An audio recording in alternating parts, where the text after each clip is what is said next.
Here's a question that seems obvious until you realize it wasn't settled law until 2017. Does the Indian Constitution protect your privacy? The answer, when it finally came, was unanimous. 9 judges, not a single dissent. And the judgment didn't just answer the question, it rewrote the constitutional map. The trigger was Aadhaar. Petitioners challenging the Aadhaar scheme argued it violated their privacy. The government's response was striking. Privacy isn't a fundamental right at all, and they had Supreme Court precedent to back that up. MP Sharma from 1954, Karak Singh from 1962.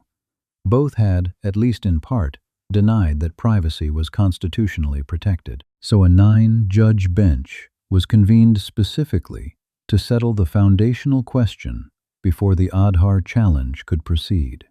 The case: Justice K.S. Puttaswamy versus Union of India.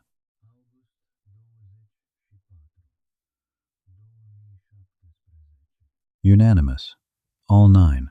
Privacy is a fundamental right under Article 21, intrinsic to life and personal liberty. It cannot be separated from the right to live with dignity. The old precedents MP Sharma and Karak Singh were overruled to the extent they denied privacy as a fundamental right. And critically, the court confirmed that the emergency-era ADM Jabalpur judgment, which had allowed the state to suspend fundamental rights during an emergency, was wrong. That one had been the ghost in the machine for decades. Justice Chandrakood's opinion set the test for when the state can intrude on privacy. 3 conditions. The action must have a legal basis, it must pursue a legitimate state aim, and it must be proportionate, the least restrictive means available. All 3 are required.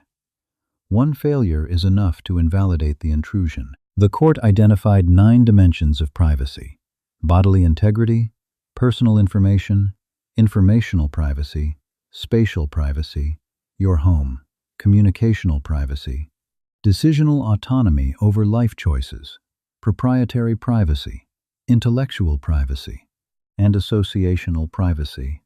9. And then the court said something that was, in retrospect, seismic. Sexual orientation is an essential attribute of privacy.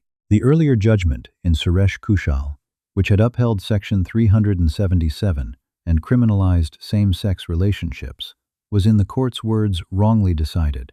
That single line didn't strike down Section 377, but it made the outcome of Navtesh Singh Johar, the case that did, almost inevitable. The 2017 judgment laid the conceptual groundwork. The 2018 judgment finished the work. One more point worth holding on to.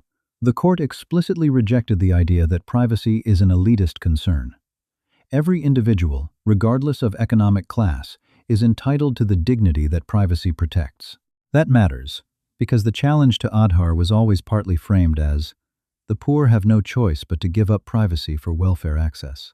The court's answer was, that framing itself is constitutionally unacceptable. Puttaswamy is the foundation. It's why there's a personal data protection bill debate, why Aadhaar challenges proceeded on privacy grounds, why Section 377 fell. 9 judges, unanimous, on a question that should have been answered decades earlier. The full judgment runs to hundreds of pages across multiple opinions. What I've given you today is the spine.